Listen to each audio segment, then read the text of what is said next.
Welcome to the DVD Shelf Movie Reviews, where movies are celebrated, not incinerated. Honey, we're in the living room. We need you to kill a spider. Something is seriously bugging Jeff Daniels. He plays Ross Jennings, a physician who has recently relocated his family to a small rural California town in order to start his new practice. But what Ross doesn't know is that in the barn behind his new residence, a deadly exotic spider and a common household spider have started a family of their own. One bite from one of these tiny creatures and you're dead within seconds. What luck for a guy with a paralyzing case of arachnophobia. As the town's residents are being picked off one by one, all fingers are pointed at Dr. Jennings, whose recently seen patients are coincidentally being bitten by the deadly arachnids. Ross seeks help from some of the experts, including eccentric exterminator Delbert McClintock, played wonderfully by the always great John Goodman. Rock and roll. The tension only builds from there as the spider count continues to multiply, but with a hint of comedy in the mix, you're in for a tangled web of scares and laughs in the skin-crawling classic. Son of a bitch! Oh, hey, David Rose here. Immediately regretting coming down to the DVD Vault of Horrors today, because I seem to be having a little bug problem of my own. But hey, a couple little house spiders never hurt anybody, right?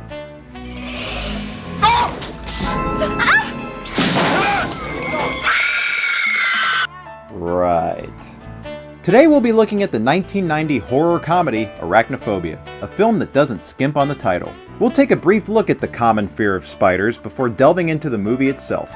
Then as always, I'll give my final recommendation based on this rating scale, which ranges from 1 disc being just download it, all the way to 5 discs being a must-own movie.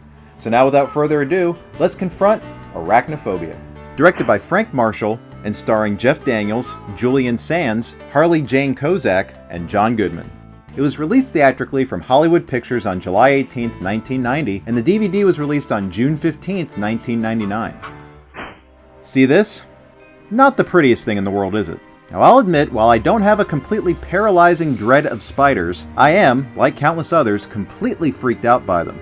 There's just something about their appearances, the fact that they can pop out of nowhere, or the thought of them crawling up a pant leg that makes it completely understandable why one would be terrified of them. But sufferers of true arachnophobia can go into panic attacks, have sweating spells, or even heart problems just at the sight of a mere picture of a spider. Now personally, I can't really explain what it is about spiders that make my flesh crawl. And honestly, I don't think many people can either. It's always about the legs, the eyes, the hairy little bodies. I don't know. And I don't like it. But that's what makes it interesting. Now, if you don't like spiders, have you ever stopped to think specifically why you don't? It usually doesn't transcend beyond their ugly look. Never mind the fact that spiders actually do a lot for us. But it's hard to look at the bigger picture when you suddenly see one of the little guys trying to make a home for itself in the dark corner of your bathroom.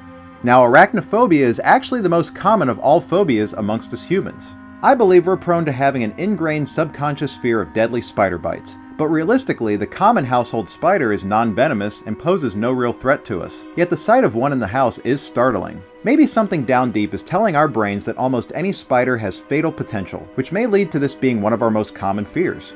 It's been said that our fear of spiders and even snakes is a product of human evolution. Although when you live in a more rural area, you're inherently exposed to more spiders, so I don't think the fear is as strong overall. Exposure is an important factor when it comes to dealing with arachnophobia. The more exposed to spiders you are, the less threatening they seem. And with arachnophobia being one of our biggest phobias, there's really no better way to exploit our deepest fears than with a good horror movie. Take master filmmaker Alfred Hitchcock, for example, whose highly influential horror films and thrillers were famous for tapping into our simplest fears. Vertigo played with our fear of heights, Psycho made it scary just to take a shower, and The Birds made us terrified of, well, you know.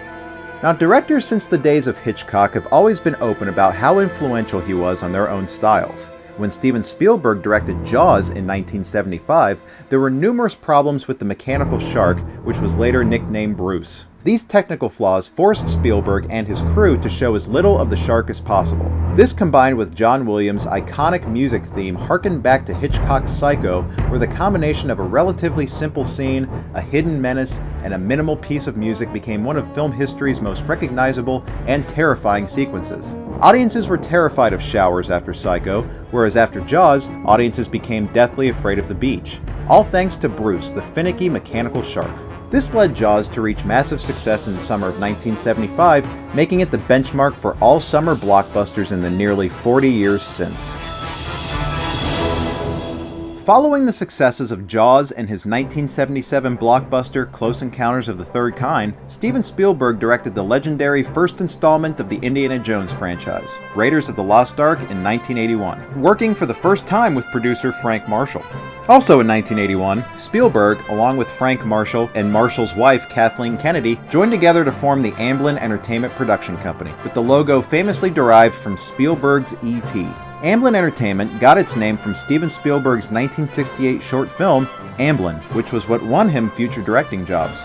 The formation of Amblin Entertainment led to the production of countless 80s classics, including E.T., Gremlins, The Goonies, Back to the Future, An American Tail, and Who Framed Roger Rabbit, amongst others. And to this day, Amblin continues to produce many hits, including the recent J.J. Abrams film, Super 8, which is itself a throwback to the Spielberg movies of the late 70s and early 80s. Now, aside from being a powerhouse producer, Frank Marshall has also dabbled in directing. He's been the second unit director on several of Spielberg's films, such as the Indiana Jones series, Empire of the Sun, and The Color Purple. The role of second unit director is typically used in bigger budget films where they go off with their own separate film crew independently from the main crew to shoot establishing shots, inserts, close-ups, stunt work, etc. Essentially, they film coverage that may not involve the film's lead actors to help speed up the process. But in the end, it's the main director who gets the credit for the film as a whole. It was in 1990 that Frank Marshall made his feature film debut as director with Arachnophobia, another production of Amblin Entertainment. Inspired by Alfred Hitchcock's 1963 disaster flick, The Birds, Arachnophobia plays on the classic man versus nature story trope. Sure, it may come off as a monster movie on the surface, but the real terror comes from the fact that these monsters exist in nature. And what separates it from many films in this particular genre is that it veers away from the idea of overgrown bugs. Monster and sci-fi movies involving insects seem to overdo the idea of gigantic creatures taking over a city or something, but this film keeps virtually all of the arachnids at a realistic size, which makes it, in my opinion, all the more creepy. And what adds to the creepiness is knowing that, except for certain animatronics and puppet effects, all the spiders were real, not the overly CGI fakery we'd get if the film were made nowadays. But despite the chaos inflicted by these little arachnoid antagonists, Arachnophobia doesn't completely dwell in the realm of horror. The likable lead performance from Jeff Daniels really drives the personality and tone of the movie, which for a horror film is pretty lighthearted. It has fun knowing that many of us are scared of spiders, and believe me, the film doesn't hold back the punches there, but it's as goofy as it is scary. It's self-aware of the ludicrous premise, but the movie still does a fair job at setting it up in a somewhat believable fashion. Minus the finale, where Jeff Daniels fights the general spider that really seems just too damn smart for its own good. Still pretty entertaining regardless. Amongst the relentless spider infestation, enter John Goodman's Delbert the Exterminator for some added comic relief, and it's fun watching him kick some arachnid ass, even if in a cheesy way. Yeah, that's right. I'm bad. If nothing else, having two consistently great actors such as Jeff Daniels and John Goodman share the screen together is a treat in and of itself. Fans of the Discovery Channel show Mythbusters would be interested to know that co-host Jamie Heineman worked as a special effects technician on Arachnophobia, stating that many of the special spider effects he designed utilized just simple magnets. When the film was released in July of 1990, it was not only received well by critics, but also became a hit at the domestic box office, earning over $50 million, which is pretty good with a $30 million budget. And this was due to the typical winning formula that leads many horror comedies to success. People came wanting to get scared out of their wits by creepy crawlers, but were surprised at how the horror elements were counterbalanced by the comedy. Arachnophobia may have been a hit, but director Frank Marshall and producer Steven Spielberg were only getting warmed up with their fascination of man versus nature. In 1993, Spielberg directed the record-breaking box office smash Jurassic Park, where genetically cloned dinosaurs run amok in a failed amusement park. Playing off the massive success of Jurassic Park, Frank Marshall directed Congo in 1995, a much less successful film that focuses on killer mutant gorillas in the African jungle. Both Jurassic Park and Congo were based on science fiction novels by the late Michael Crichton. So, here we have the DVD for Arachnophobia. And right away, what I've always found strange about the cover design was how it was changed from the original movie poster, which was cleverly designed to showcase one tiny and seemingly harmless spider hanging in front of the moon, which juxtaposes the way spiders are depicted in the actual film. Now take away the key element of the image, the spider, leave everything else, and there you have the DVD cover. Arachnophobia, the movie about a quiet night on the farm. What? The image has no real purpose now, and I never really could figure out why it was changed. But I'm guessing, as strange as it sounds, that maybe they didn't want some arachnophobe browsing the DVD section and suddenly pass out in the middle of the store at the sight of this cover image of a tiny little spider. Hey, stranger things have happened at Walmart. The special features on the disc are pretty minimal, but we do get a brief little production featurette and the theatrical trailer. Oh, and a bunch of bullshit film recommendations. Yeah, I'm sure by liking Arachnophobia that I'd like Eddie starring Whoopi Goldberg. Wait a minute. Oh, I get it now. All in all, I can't stress enough the entertainment value of Arachnophobia. It's one of those rare, light-hearted, yet freaky films that, dare I say, you could even enjoy with the entire family. Much like Poltergeist, Gremlins, or Beetlejuice. Although not quite as classic as those films, Arachnophobia still does a pretty good job at getting under your skin. So with that, I'll give Arachnophobia a solid 3 out of 5 discs recommendation. This is a fun flick. And he's an expert in these matters. Well, no. Didn't think so. Well, that'll about do it for today, and looks like I'm gonna have to call my own exterminator before I make my way back down here for my next horror movie review, and...